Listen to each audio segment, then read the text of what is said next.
Today officially marks 100 days of promises made and promises kept by President Trump.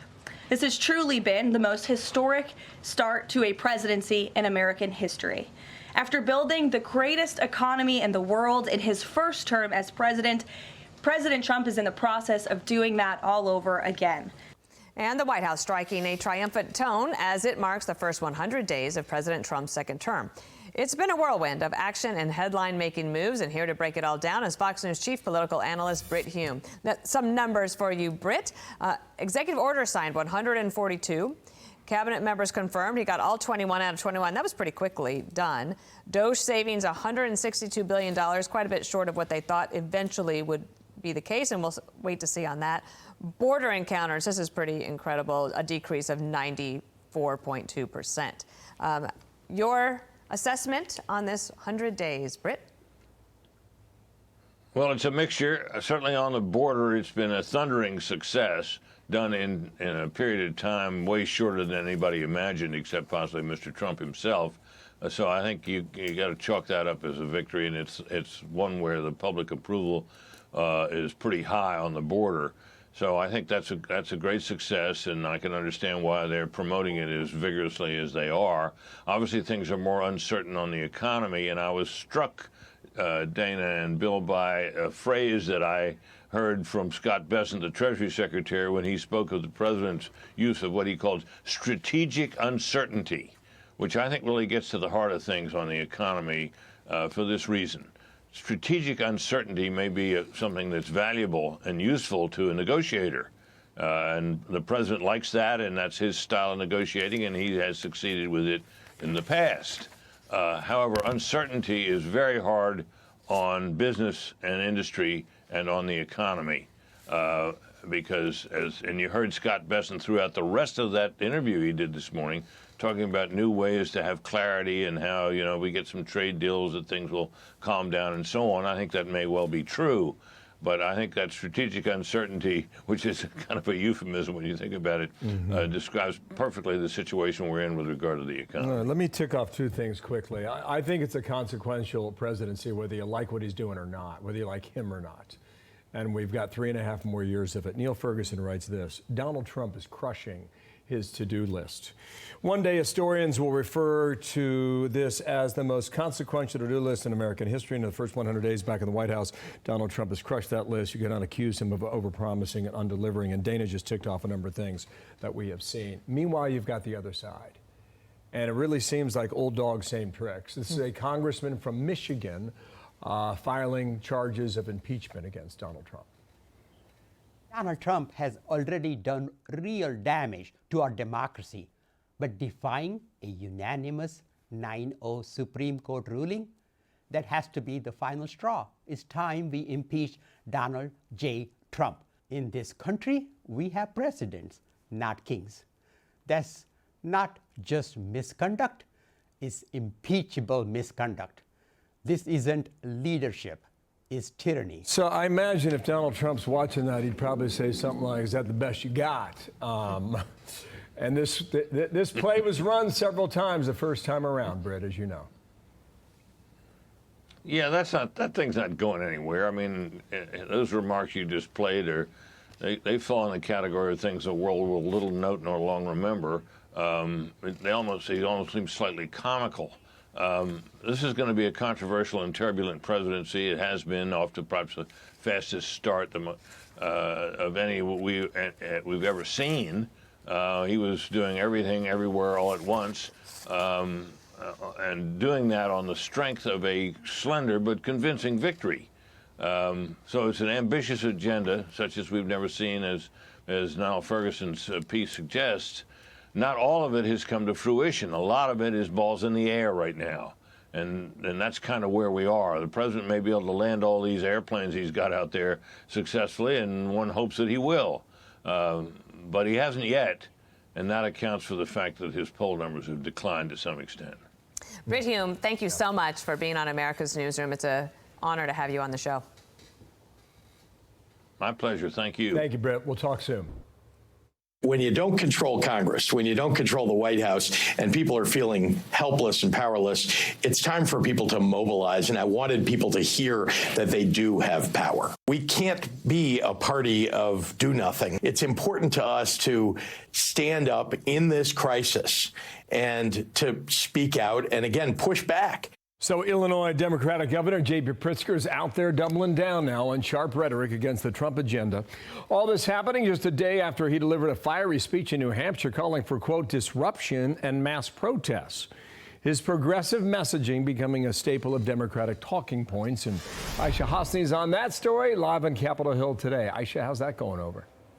Hey, good morning to you. Well, look, Democrats are still desperately trying to figure this out, trying to figure out their message, their messenger. And so far, it is the furious far left messaging that is really breaking through. In fact, today, on this 100th day of the Trump administration, you would think there would be a ton of different events.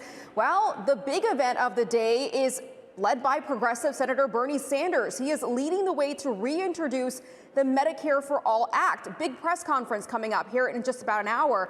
Sanders, as you know, has been touring the country with Congresswoman AOC, drawing thousands of supporters at their rallies. It is in stark contrast, Bill, to that relatively quiet Capitol sit-in, so to speak, led by the actual Democratic leader, Hakeem Jeffries, happened on Sunday. Not a big crowd there at all. We are also seeing progressive group Justice Democrats trying to unseat moderates across the country. They're endorsing a left-wing primary challenger to this man, Congressman Sri Thanadar, who just filed articles of impeachment against the president. Progressive Senator Brian Schatz also just launching a bid to replace Dick Durbin's whip position, the number 2 Democrat in the Senate, pledging to represent the party's next generation.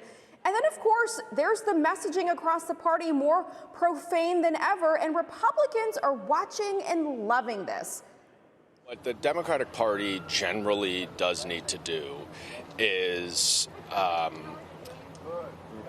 capture the anger and the energy that's out there. Hey, I tell you what, I don't want them to change a thing, please.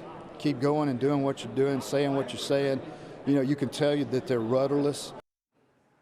So, guys, there's a lot out there being thrown at the wall, just not a clear, focused message yet, other than what we're hearing from the progressives. Bill? Aisha, thanks. Aisha Hasni on that. More coming up as well. Right now, in fact. Dana? So for more on all of this, let's bring in Fox News contributor Hugh Hewitt. He is host of the Hugh Hewitt Show, and it is great to have you here. One of the things that's been interesting is just how the Democrats have not been able to find their footing. And every week when I do Perino on politics, I look for like a little nugget that says, oh, that's smart, that was good. And Hugh, I don't come up with anything yet. What do you think's going on there? Well, there isn't much to come up with, Dana. Good morning, Bill and Dana. I want to say I'm very interested that Governor Pritzker went this direction in New Hampshire, comparing the Trump administration literally to the Nazis. He said the Nazis took over a constitutional republic in 3.5 weeks. And my eyebrows went up because Pritzker's a smart guy. He won a crowded primary in Illinois in 2018. He beat an incumbent Republican that year. He won re-election. He's got a lot of experience, Duke guy, Northwestern law, very smart. So when Governor Pritzker embraces incendiary rhetoric, obstruct, destroy, demonstrate, I think to myself, they really have gone rudderless. That term was used earlier in the newscast, and they are rudderless, and they're afraid of AOC. AOC is the Democratic Party. Whether it's Van Hollen or Pritzker or Gavin Newsom, they all realize that they got to beat AOC, and they're unlikely to beat AOC because she's got the energy. And I'll tell you what, that would leave me, if it was my party, in despair. But it's not my party. I'm kind of enjoying with popcorn from the sideline the wreck. Can you think of, just to draft off Dana's question, can you think of a moment? I mean, you've got Schumer under attack because he caved into Republicans to avoid the shutdown. You got Newsom caving to transgender athletes in California. You've got the Fighting Oligarchy tour that was kind of hijacked by the private jet seen on the tarmac. 100 days. Can you name a good one? Positive headline. The only moment I come up with is 1972. Richard Nixon won a close three-way race in 1968, beat Hubert Humphrey. There was an incumbent president who withdrew, Lyndon Johnson, because of Vietnam. Nixon went on to run in 72, and the Democrats went left and nominated George McGovern because they were out of options, and they had to give their hard left a turn. And so they gave him a turn, and they got wiped out, and Nixon won the biggest landslide in history. I think Democrats are going down the same memory lane. And I'm not unhappy about that because, of course, Donald Trump can't run again. So whoever is the Republican nominee is going to be up against a hard left radical. And I know that they know what they're doing, but there are also forces that you cannot stop. Tidal charts in American politics. And the tides come in and they go out. Democrats are in a tide right now that is running against them. And it's unfortunate for them. It's good for Republicans. I wanted to ask you about this because Kamala Harris has been pretty quiet since the election. But she is going to come out and she's going to give a speech and apparently going to attack Trump as she thinks about her own political future.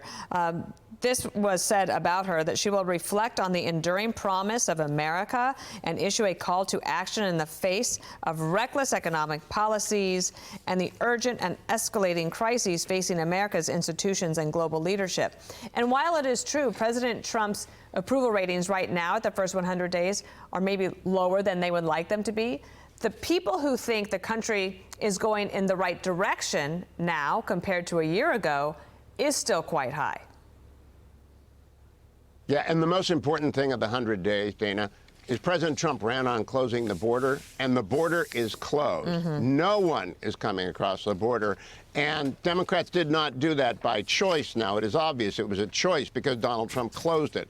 So Democrats are going to have to run with that burden, especially Vice President Harris, as she was the border czar. She opened it. She couldn't close it. Donald Trump has. I just got back from California. There are a lot of Democrats running for the Democratic nomination in 2026. Steve Hilton's the only Republican. If Harris runs, there's no guarantee she's going to beat Katie Porter. And I think she's in a tough situation. I hope the speech doesn't crater. I really do hope it doesn't crater. Okay. Hugh, thanks. Welcome back to Washington. Yeah. Thank you. Good to see you. Thank you. Good to be back. Yeah, kicking your heels, right? Thanks, Hugh. Talk soon. Thanks. I'm Steve Ducey. I'm Brian Kilmeade. And I'm Ainsley Earhart. And click here to subscribe to the Fox News YouTube page to catch our hottest interviews and most compelling analysis.